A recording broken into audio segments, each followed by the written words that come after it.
갓 도착한 한 사람이 베드로의 영접을 받았습니다. 어서 오세요. 나는 베드로입니다. 베드로가 그를 반갑게 맞아 주었습니다. 이 사람도 너무 기뻐서 베드로 사도님 만나 뵈서 정말 영광입니다. 저는 임실에 살던 아무개입니다. 인사를 하자마자 베드로가 그를 데리고 하늘나라를 구경시켜 주었습니다. 두 사람이 어깨를 나란히 하고 천사들로 가득 붐비는 거대한 작업실로 들어갔습니다. 베드로가 첫 번째 부서로 그를 데리고 가서 소개합니다. 이곳은 접수처입니다. 세상에서 성도들이 하나님께 기도하는데 그 모든 기도와 간구가 이곳에서 접수됩니다. 그런데 이 사람이 유심히 살펴보니까 세상 노처에서 날아오는 온갖 청원들을 분류하고 정리하느라 천사들이 정신이 없더랍니다. 그곳을 빠져나와서 이번에는 두 번째 부서에 도착해서 베드로가 또 소개하는데 여기는 포장 및 발송처입니다. 사람들에게 보내줄 은총과 축복이 포장되어 지상의 청원 당사자들에게 발송되는 겁니다. 그 사람이 보니까 이곳 역시 정신없이 바빴습니다. 엄청나게 많은 축복이 포장되어서 지상으로 배달되기 때문에 많은 천사들이 모여 열심히 일을 하고 있었습니다.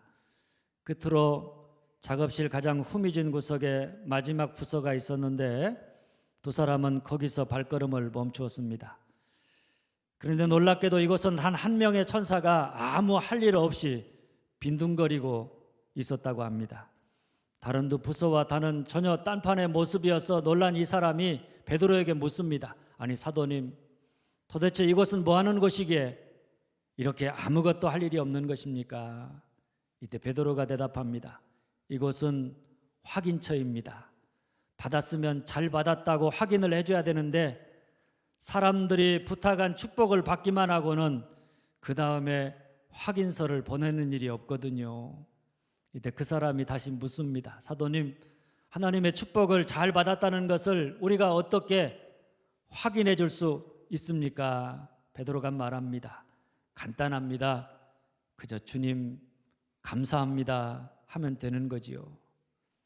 감사는 하나님이 우리에게 주신 것을 내가 잘 받았다는 표현이 감사합니다. 그래 너무나 많은 사람들이 하나님으로부터 축복을 받고 그 축복과 은혜 가운데 살아가면서도 받은 축복에 대해서 고마움을 표현하는 일에는 너무나 인색하다고 하는 사실입니다. 신앙이라고 하는 것은 어떤 면에서 보면 감사입니다. 그래서 어떤 분은 성자란 특별히 기도를 많이 하는 사람도 아니고 헌금을 많이 하는 사람도 아니고 공의와 진리를 위해서 몸을 바치는 사람도 아니다. 성자란 곧 감사하는 사람이다. 모든 일에서 하나님의 선하심을 믿고 받아들이고 감사할 뿐더러 감사하는 마음이 항상 준비된 사람이요 이제 앞으로도 또 무슨 일을 당하든지 또 감사하는 사람이다. 이렇게 말을 했습니다. 감사의 수준, 감사의 정도가 그 사람의 믿음의 수준인 줄 믿으시기를 바랍니다. 믿음이 좋으면 오늘 내가 있는 것, 내 삶의 모든 것 다 하나님의 은혜를 빼놓고는 설명할 수 없다는 사실을 압니다. 그래서 모든 것이 다 하나님의 은혜입니다. 이렇게 하나님을 향해 감사하며 살고 오늘 내가 있는 것이 나 혼자서 열심히 해서 있는 게 아니라 다른 사람들 덕분인 것 같아서 다른 사람을 만날 때마다 그 한 사람 한 사람들에게 당신이 있어서 내가 있습니다. 고마운 마음으로 감사하며 사는 것입니다. 반대로 우리에게 믿음이 없으면 다 하나님의 은혜가 아니라 자기 열심, 자기 능력, 자기 노력, 자기 의를 자랑하고 내 주변의 모든 사람들이 다 내 덕분에 살고 있다는 이런 그릇된 생각으로 고마운 마음을 표현하며 사는 게 아니라 그저 다른 사람들이 내게 행하지 않는 일들을 하나하나 생각하면서 못마땅해 하는 그런 사람들 뿐이어서 늘 불평과 원망의 말을 쏟아내며 살아가게 되어 있는 것입니다. 오늘은 추수감사 주일입니다. 특별히 오후에는 우리 교회 창립 100주년 감사, 100주년 기념 성전 입당 감사 21명의 임직 감사 예배를 드립니다. 그야말로 온 교회가 하나님께 감사하는 날입니다. 제가 100주년 감사 예배를 준비하면서 하나님이 제 마음에 주신 세 가지 마음이 있습니다. 한번 따라서 합니다. 다 하나님의 은혜입니다. 다 여러분 덕분입니다. 잊지 않겠습니다. 다 하나님 은혜입니다. 다 여러분 덕분입니다. 잊지 않겠습니다. 다 하나님의 은혜입니다. 하나님의 은혜가 없으면 100년의 우리 교회의 역사를 설명할 길이 없는 것입니다.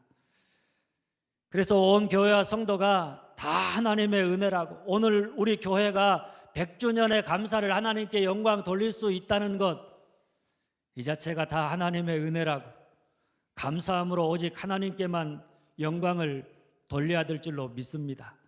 그리고 다 여러분 덕분입니다.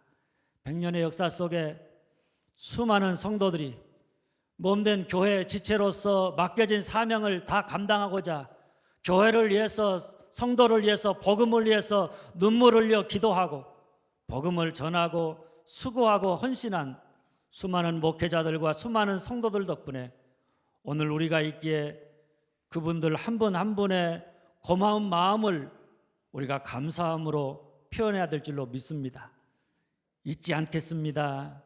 그 은혜를 잊지 않겠다. 그 은혜를 기억함으로 아름답고 위대한 믿음의 선배들의 전통을 이어가는 그런 교회가 되기를 다짐하는 마음을 주셨습니다. 저는 우리 교회와 온 성도가 100년의 역사 속에 깃들어 있는 하나님의 은혜와 지체된 성도들의 눈물의 기도와 수고와 헌신을 하나하나 기억하면서 우리가 회복해야 될 마음이 있다면 그게 바로 감사의 마음인 줄로 믿습니다. 늘 하나님의 은혜를 기억하면서 감사함으로 오직 하나님께만 영광 돌리는 교회, 성도들끼리 불평과 원망이 아니라 당신 덕분에 오늘의 내가 있다고 이런 마음으로 서로가 서로를 귀히 여기면서 감사하는 교회, 그래서 교회 안에 감사합니다라고 하는 말이 늘 넘쳐나는 교회가 되어질 수 있기를 간절히 소망합니다. 그런데 우리가 이 감사의 마음을 빼앗기지 않으려면 우리가 정신을 바짝 차려야 하는 때가 있는데, 그게 언젠가 하면 다 좋은데 한 가지 아쉬운 게 있다. 그 아쉽다고 하는 그 마음이 우리 가운데 느껴질 때입니다. 아쉬운 마음, 그 아쉬운 마음이 느껴질 때 그 마음을 다스리지 못하고 우리가 그대로 둔다. 그러면 그 아쉬운 마음이 우리 마음속에 욕심이 되어서 이전에 받은 은혜와 축복을 다 잊어버리게 합니다. 지금 내 삶 속에 하나님 주신 은혜와 사랑과 축복의 소중함을 보지 못하게 해서 하나님 내게 주신 것을 보지 못하고 내게 없는 것을 보면서 불평과 원망을 쏟아내어서 우리 마음의 감사를 빼앗기는 것입니다. 그래서 결국 화를 자초하게 되는 것입니다. 오늘 이스라엘 백성들이 그랬습니다. 그들은 출애굽한 지 38년 되던 호르산을 떠나서 에돔 땅을 우회하여서 가나안을 향해 가다가 길로 말미암아 백성들의 마음이 상하였습니다. 아쉬운 마음에 또다시 불평과 원망을 터뜨리다가 불뱀의 심판을 받아서 많은 사람이 죽었습니다. 그런 그들이 자신들의 잘못을 회개하고 하나님께 기도했을 때 하나님이 그들을 살리기 위해서 내린 처방이 뭐였는가 하면 노수로 불뱀을 만들어 장대에 매달아 놓고 그것을 쳐다보라는 것이었습니다. 이 사건을 통해서 하나님이 우리에게 주는 메시지는 다른 게 아닙니다. 첫째, 따라서 합니다. 아쉬운 마음을 다스리지 못하면 큰일 납니다. 아쉬운 마음을 다스리지 못하면 큰일 납니다. 먼저 4절 후반절입니다. 길로 말미암아 백성의 마음이 상하니라. 처음에 이스라엘 백성들은 가데스에서 가나안으로 가는 지름길은 왕의 대로가 있는 에돔 땅을 지나서 가나안 땅으로 들어가고자 했습니다. 그래서 가데스에서 에돔 왕에게 사신을 보내서 우리가 여차여차해서 가나안을 가는데 당신 나라의 땅을 좀 지나갈 테니까 허락해 달라고 부탁을 합니다. 그런데 에돔 왕이 허락하지 않았습니다. 만일 너희가 우리 말을 듣지 아니하고 우리 영역인 왕의 대로를 통해서 가고자 한다면 우리가 가만히 두지 않겠다, 이렇게 협박을 했습니다. 그래서 이스라엘 백성들은 지름길인 에돔 동쪽 길로 진입하지 못하고 먼 홍해의 길을 따라서 그야말로 또다시 물 한 모금 얻기 어려운 바란 광야를 지나서 가나안을 향해 나아가야 했습니다. 그러자 백성들이 광야의 삶을 또다시 살아야 된다는 생각에 38년 동안 살았는데 또다시 광야의 길을 걸어가야 된다는 생각에 그 길로 말미암아서 마음이 상했습니다. 아쉬운 마음 때문에 속이 상했다, 이런 이야기입니다. 마음이 상하였다는 말을 원어에 보면 안목이 좁아졌다, 이런 뜻입니다. 우리가 마음이 상하면 안목이 좁아집니다. 안목이 좁아지면 여러분 어떻습니까? 뭐밖에 내 눈에 보이는 게 없는가 하면 내 눈앞에 보이는 것만 보게 되어져 있습니다. 그러니까 그 이전에 하나님이 우리에게 주신 놀라운 구원의 은혜, 하나님의 역사, 그 하나님이 주신 그 모든 것들을 보지 못하고 또 오늘 내 눈앞에 보이는 것, 그 이면에 있는 하나님의 섭리를 보지 못하고 앞으로 우리에게 약속하신 하나님의 약속의 소망도 보지 못하고 그저 내 눈앞에 있는 것이 전부인 것처럼 현재 상황에 집착하면서 아쉬운 마음에 불평하고 원망하게 되어져 있는 것입니다. 그러다 보니까 이스라엘 백성들이 어떻게 했는가 하면 5절 말씀입니다. 어찌하여 우리를 애굽에서 인도해내어 이 광야에서 죽게 하는가? 이곳에는 먹을 것도 없고 물도 없도다. 우리 마음이 이 하찮은 음식을 싫어하노라 하며. 이스라엘 백성들이 마음이 상하고 나니까 안목이 좁아져서 뭐밖에 보이지 않느냐? 지금 자기 앞에 있는 현실밖에 보이지 않습니다. 먹을 것도 마실 물도 없고 그저 만나밖에는 아무것도 없는 광야의 길밖에는 보이지 않았습니다. 그래서 하나님과 모세를 향해서 원망하면서 말도 안 되는 불평을 쏟아냈는데 왜 하나님이 우리를 애굽에서 인도해 내었느냐고, 왜 우리를 구원하셨느냐고, 우리 마음이 하찮은 음식을 싫어한다고 이렇게 이야기합니다. 여러분 생각해 보십시오. 하나님이 종살이하던 이스라엘 백성들을 애굽에서 출애굽시킨 사건이 그들이 광야의 길을 가다가 조금 힘들다고 해서 원망해도 되는 일인가 하는 것입니다. 광야는 메마른 곳, 먹을 것 없어서 광야에서 오랜 세월을 살아갈 수가 없는 것입니다. 그대로 죽을 수밖에 없습니다. 광야에서 먹을 것이 없을 때 그런데 하나님이 하늘에서 비같이 내려주신 만나가 과연 하찮은 음식인가 하는 것입니다. 말도 안 되는 이야기입니다. 그런데 우리가 아쉬운 마음, 그 마음을 다스리지 못하면 그것이 우리 마음을 상하게 해서 안목을 좁게 하고 결국엔 하나님 주신 과거의 은혜, 현재의 축복을 보지 못하게 한다는 것입니다.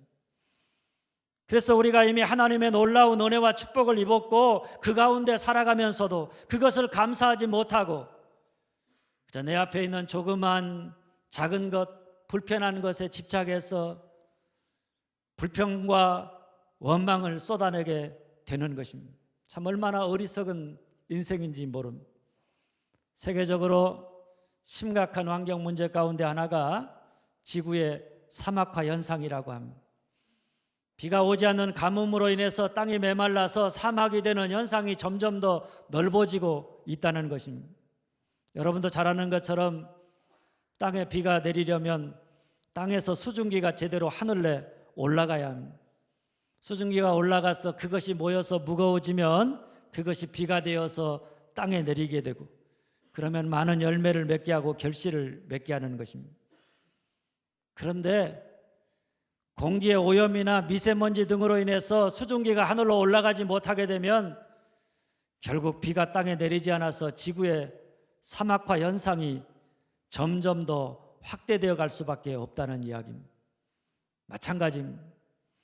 우리가 하나님께 올려가야 할 감사와 찬양이 바로바로 하나님께로 올라가지 못하고 우리의 삶의 미세먼지와 같은 불편하고 힘든 일들 때문에 아쉬운 마음 때문에 우리가 감사를 잃어버리고 찬양을 잃어버린다. 그러면 그때부터 우리 역시 불평과 원망이 가득하게 될 것이고 그 불평과 원망은 아름답고 축복된 땅을 메마른 저주의 땅으로 바꾸어 놓게 되는 것입니다. 그래서 6절 말씀입니다. 여호와께서 불뱀들을 백성 중에 보내어 백성을 물게 하심으로 이스라엘 백성 중에 죽은 자가 많은지라.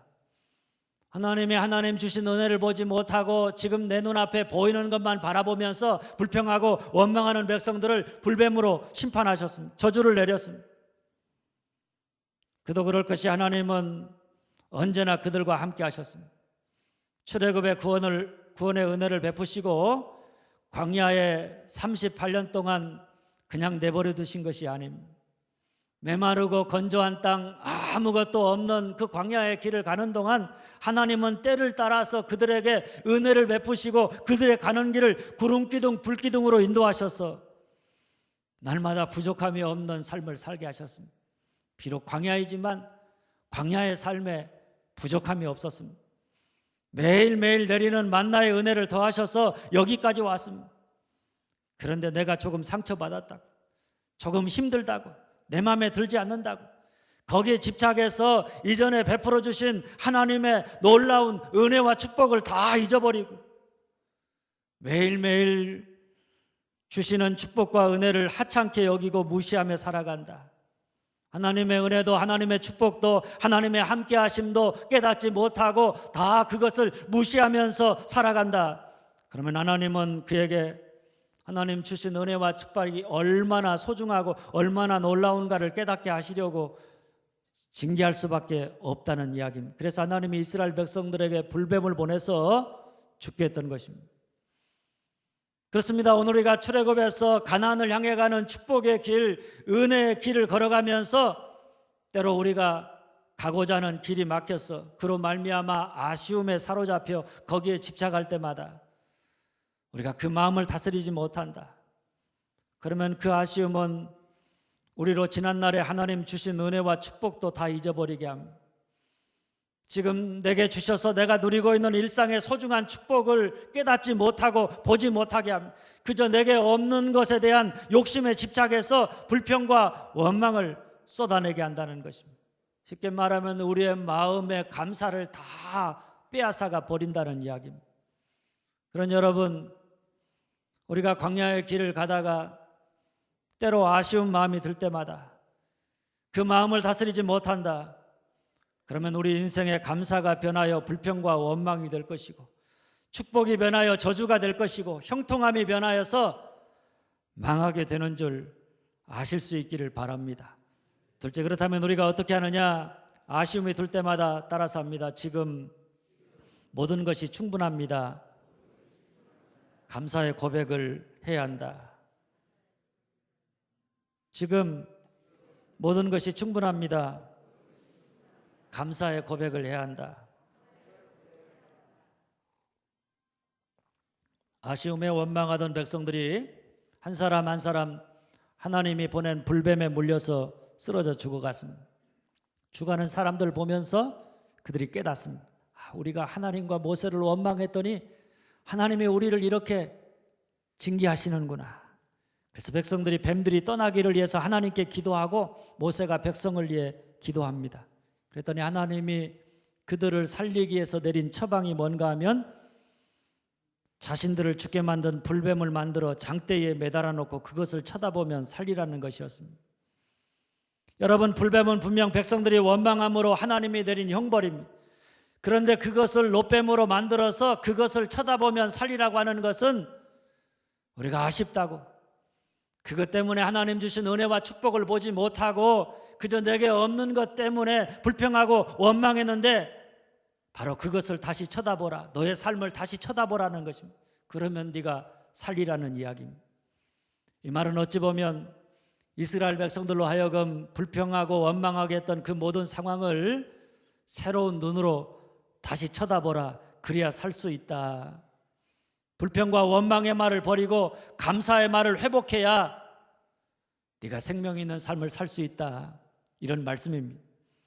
분명 이스라엘 백성들은 호르산에서 다시 광야의 길을 지나서 가나안으로 가야 한다는 불편한 현실 때문에 아쉬운 마음의 안목이 좁아져서 눈앞에 있는 현실만 보고 하나님 행하시는 구원의 역사를 보지 못하고 불평하고 원망했습니다. 그런데 그런 상황 속에서 우리가 다시 보아야 할 것은 장대에 매달린 놋뱀입니다. 여러분, 놋뱀이 그 자체가 독을 치료하고 뱀을 쫓아내는 무슨 특별한 능력이 있는 게 아닙니다. 그것은 단지 하나님의 구원하시는 방법일 뿐입니다. 그러니 노뱀을 쳐다보라고 하는 것은 눈앞에 놓여있는 광야라고 하는 어두운 현실을 보고 불평하고 원망하지 말고 그 속에서도 우리와 함께 하시고 우리와 동행하시며 우리를 구원하시는 하나님의 구원의 역사를 보아야 한다. 그래야 살 수 있다.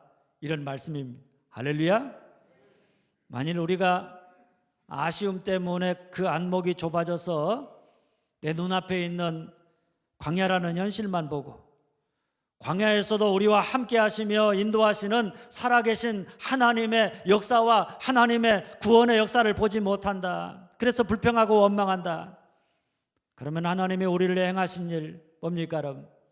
하나님이 애굽에서 우리를 출애굽시켜 구원하신 그 모든 일들이 축복이 아니라 저주가 되고 먹을 것이 없고 마실 물이 없는 광야에서 하나님이 하늘에서 내리신 만나가 이게 무엇이냐 감사하고 감격하는 게 아니라 이 하찮은 음식으로 전락하게 되는 것입니다.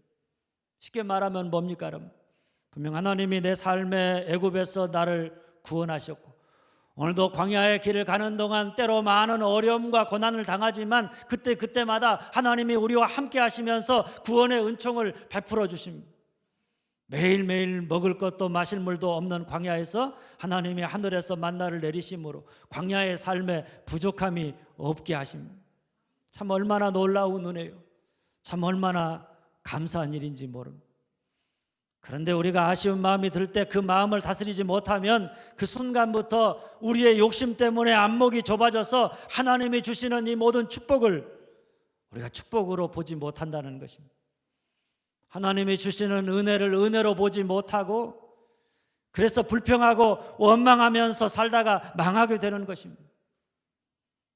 오랜만에 동창회 다녀온 할머니가 잔뜩 심통이 난 표정이었습니다. 걱정이 된 할아버지가 묻습니다. 여보 왜 그래? 무슨 일 있었어? 할머니가 신드렁하게 대답을 합니다. 별일 아니에요. 별일 아니긴 뭔 일이 분명히 있었던 것 같은데 어김없이 할머니의 짜증 섞인 대답이 들려옵니다. 아니라니까요. 분위기를 읽지 못하는 할아버지가 할머니를 달래려고 말을 이어갑니다. 왜? 친구들은 다 있는데 당신만 뭐가 없었어? 더 퉁명스러운 목소리로 대답합니다. 아니라니까요. 그럼 뭐요? 그러자 할머니가 한숨을 내쉬면서 말했습니다. 나만 아직 영감이 살아있지 뭐예요. 설마 우리 집사람이 그러진 않겠죠?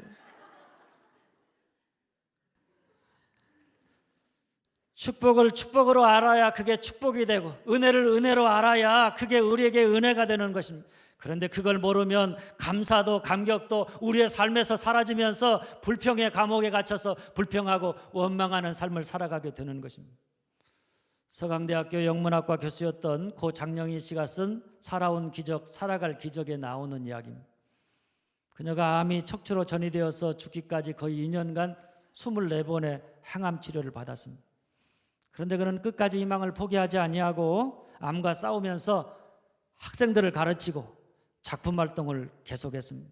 그때 그녀가 무균실에 혼자 들어가 항암 치료를 받으면서 깨닫게 된 고백입니다.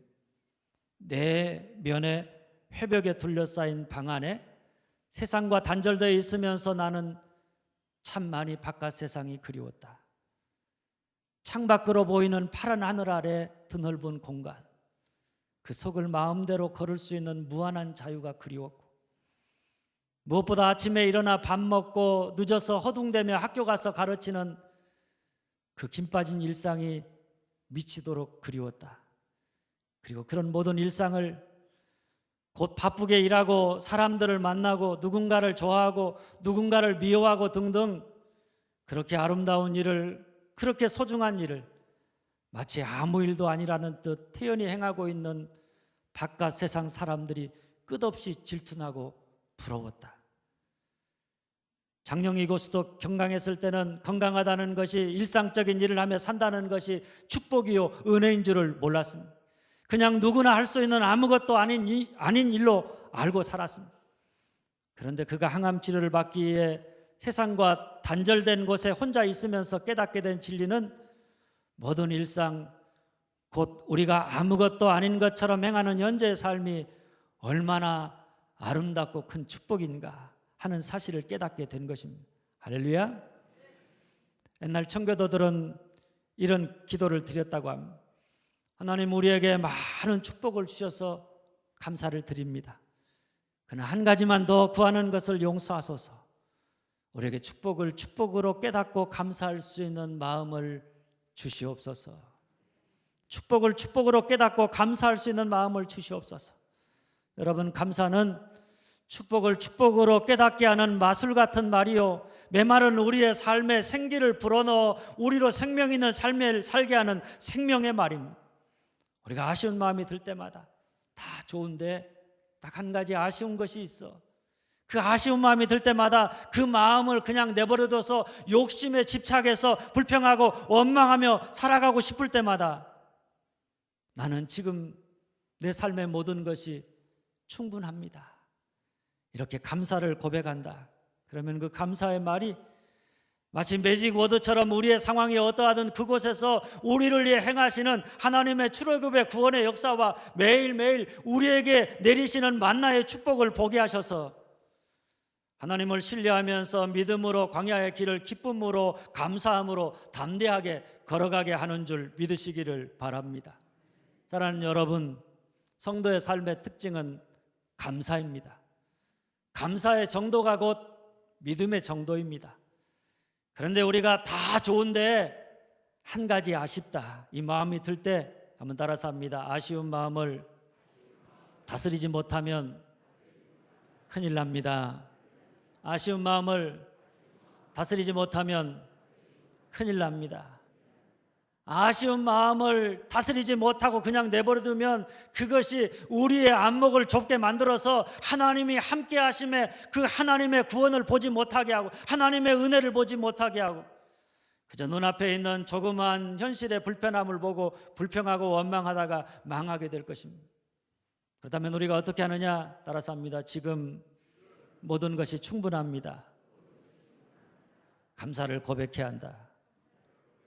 지금 모든 것이 충분합니다. 감사를 고백해야 한다. 아쉬운 마음이 들 때마다 우리가 지금 모든 것이 충분하다고, 나는 지금 하나님 내게 주신 은혜로 나는 감사하다고, 그것으로 만족한다고 이렇게 하나님 앞에 감사를 고백할 그때 그 감사의 말이 매직 워드처럼 우리를 하나님의 구원하심과 날마다 베푸시는 은혜를 보게 할 겁니다. 불평하고 원망하는 그 일에서 시선을 떼고 하나님 주신 은혜와 사랑과 축복을 바라보게 해서 어떤 상황 속에서도 나를 사랑하시고 내게 은혜를 베푸시고 나를 인도하시는 그 하나님을 신뢰하면서 감사함으로 믿음의 길을, 승리의 길을 걸어가게 될 줄 믿으시기를 바랍니다. 바라는 여러분 모두가 아쉬운 마음이 들 때마다 지금 나는 모든 것이 충분합니다, 이렇게 감사를 고백함으로 광야의 길을 기쁨으로 걸어갈 수 있기를 주님의 이름으로 축원합니다. 기도하겠습니다.